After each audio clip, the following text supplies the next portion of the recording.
లడ్డూ కల్తీని వ్యతిరేకిస్తూ అన్నమయ్య జిల్లా మదనపల్లె విశ్వ హిందూ పరిషత్ నేతలు ర్యాలీ నిర్వహించారు.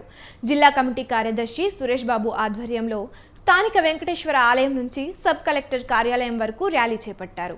అనంతరం సబ్ కలెక్టర్ మేఘా స్వరూప్కు వినతి పత్రం అందజేశారు. శ్రీవారి లడ్డు ప్రసాదంపై వచ్చిన ఆరోపణలపై సుప్రీంకోర్టు సిట్టింగ్ జడ్జితో విచారణ చేపట్టాలని డిమాండ్ చేశారు. కల్తీ నెయ్యికి కారకులైన వారిపై చట్టపరమైన చర్యలు తీసుకోవాలని వారు కోరారు.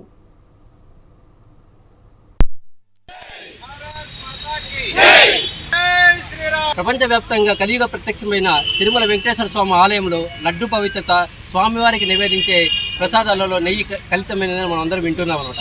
ఆ నెయ్యిలో 20% మట్టికి నెయ్యి ఉంది, మిగతా 80% జంతు కళాబరాలతో ఉందని ఎంతో శోచనీయ విషయం అనమాట. ఇది యావత్ భారతదేశమే కాదు, యావత్ ప్రపంచము నిష్పోటమైందనమాట. ఇలాంటి దుశ్చర్య జరగడానికి కారణం ఏమంటే, ఏ మతస్థులైనా హిందూ మతస్థులు ఉన్న వాళ్ళు ఉంటేనే ఆ హిందూ దేవాలయంలో ఆ పవిత్ర భావం వస్తుంది. అన్ని మతస్థులు ఉండే దానివల్ల ఏమైపోతుందంటే వాళ్ళకి ఆ పవిత్ర భావం లేక వాళ్ళు ఏం చేస్తున్నారో తెలియడం లేదన్నమాట. ఇందువల్ల ఏమంటే యావత్ భారతదేశంలో హిందూ దేవాలయాన్ని 77 సంవత్సరాలైన మన స్వాతంత్రం వచ్చిన తర్వాత కూడా మన హిందూ దేవాలయాన్ని ఇతరులు మెయింటైన్ చేయడం అనేది ఎంత సమంజమో అర్థం ఉంది.